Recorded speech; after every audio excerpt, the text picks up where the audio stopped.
Cette histoire, franchement, elle m'a complètement retourné. Je suis encore sous le choc. C'est l'Odyssée d'Homère. Et on va plonger dans la psychologie d'un homme qui refuse tout simplement de disparaître. C'est vertigineux. On parle d'Ulysse, ouais, le roi d'Ithaque. Et ce qui est fou, c'est qu'on ne commence pas au début, on est jeté direct, en plein milieu du chaos. Exactement. C'est l'histoire d'un héros dont le plus grand combat, en fait, c'est de rentrer chez lui. Un voyage où, paradoxalement, des femmes immobiles contrôlent absolument tous les mouvements. C'est dingue, non? Il ne se bat pas pour une couronne ni pour la gloire. Il se bat pour ne pas être effacé de la mémoire du monde. Alors, plantons le décor, la guerre de Troie est finie. 10 ans de guerre, c'est terminé. Mhm. Tous les héros grecs sont rentrés chez eux. Mhm. Tous, sauf un. Ulysse a disparu des radars. Mort, perdu, on ne sait pas, silence total. En réalité, il est prisonnier. Mais pas comme on pourrait l'imaginer. Il est retenu sur une île par une nymphe, Calypso. Une nymphe sublime qui est folle amoureuse de lui en plus, et qui lui offre le rêve absolu de n'importe quel mortel, l'immortalité.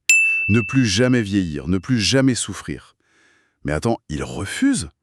C'est impossible à refuser une offre pareille. Et pourtant, il refuse.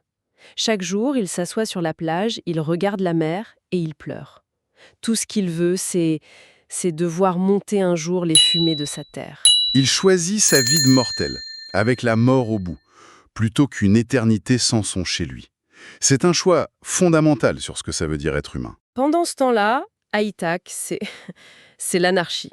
Plus d'une centaine de prétendants ont envahi son palais. Il pitoue, il festoie jour et nuit. Et il harcèle sa femme Pénélope pour qu'elle choisisse un nouveau mari parmi eux, pour prendre le pouvoir, quoi. Et au milieu de tout ça, il y a son fils Télémaque, un jeune homme qui n'a jamais connu son père, et il est impuissant face à ces hommes qui dévorent son héritage. C'est là que tout se noue. Ce n'est pas Ulysse qui enclenche son retour. Il est bloqué, il pleure sur sa plage. Ah non!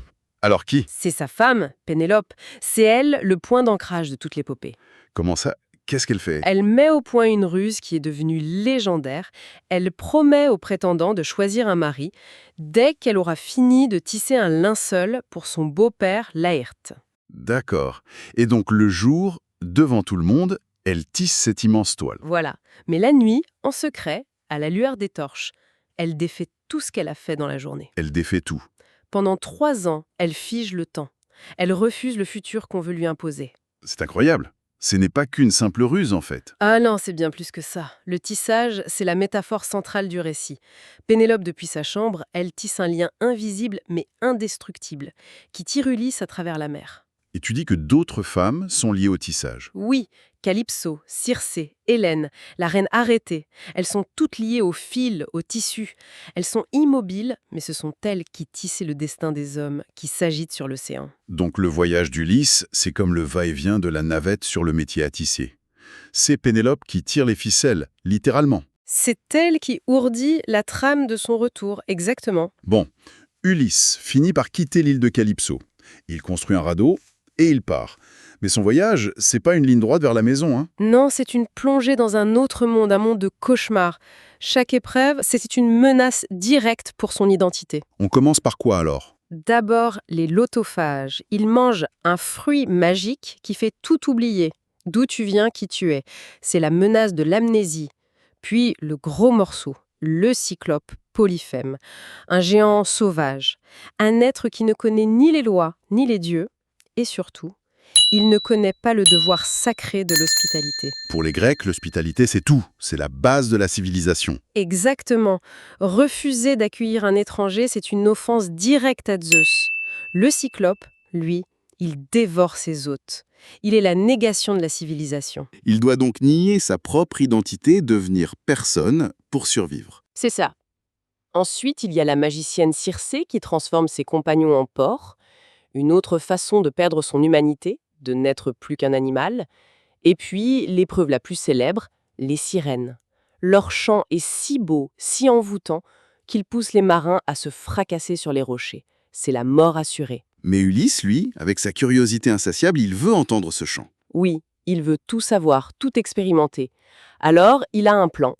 Il bouche les oreilles de ses hommes avec de la cire. Et lui, il se fait attacher au mât du navire. solidement. Voilà. Et il leur donne l'ordre de ne le détacher sous aucun prétexte. Il est le seul homme à avoir entendu le chant des sirènes et à y avoir survécu. C'est une succession d'épreuves, toutes plus dingues les unes que les autres. On a l'impression d'être dans un cauchemar éveillé. Et là, il y a un détail qui change tout. Toutes ces histoires de monstres, le cyclope, Circé, les sirènes, ce n'est pas Homère qui nous les raconte directement. Attends, comment ça? Si c'est pas Homère qui nous les raconte, alors? C'est Ulysse lui-même. C'est lui qui raconte tout ça, bien plus tard à la cour du roi Alcinous, qui l'a recueilli après un naufrage. Mais ça change toute la perspective. Ça veut dire qu'on n'a que sa version des faits. C'est plus un récit épique, c'est un témoignage. Exactement. Et on peut se demander, est-ce que tout ça est vraiment arrivé? Ou est-ce que le récit symbolique d'un homme traumatisé qui raconte son voyage intérieur, ses propres démons? Le texte nous laisse ce doute. Chaque épreuve est une tentative d'effacer qui il est. Le voyage pour entrer à Ithaque, c'est avant tout une lutte pour ne pas perdre son identité. Le nom même du poème, Odyssée, est construit sur son nom grec, Odysseus. Le héros est son voyage. Sa quête, c'est de rester Ulysse, fils de Laërte, citoyen d'Ithaque. Et quand il crie son vrai nom au cyclope après l'avoir aveuglé, c'est un acte d'orgueil, bien sûr, qui déclenche la colère de Poséidon, mais c'est surtout un cri existentiel. J'existe, et voilà qui je suis. Et après 10 ans d'errance, il arrive enfin sur sa plage. Mais il n'est pas au bout de ses peines. Loin de là. Il est seul, déguisé en vieux mendiant méconnaissable. C'est la déesse Athéna qui l'aide. Il entre dans son propre palais comme un étranger. Il subit les insultes, les coups des prétendants. Personne ne le reconnaît. Sauf un être. Son vieux chien, Argos, qui l'attendait depuis 20 ans. Le chien est à l'agonie, sur un tas de fumier. Mais il sent son maître. Il lève la tête, il remue la queue.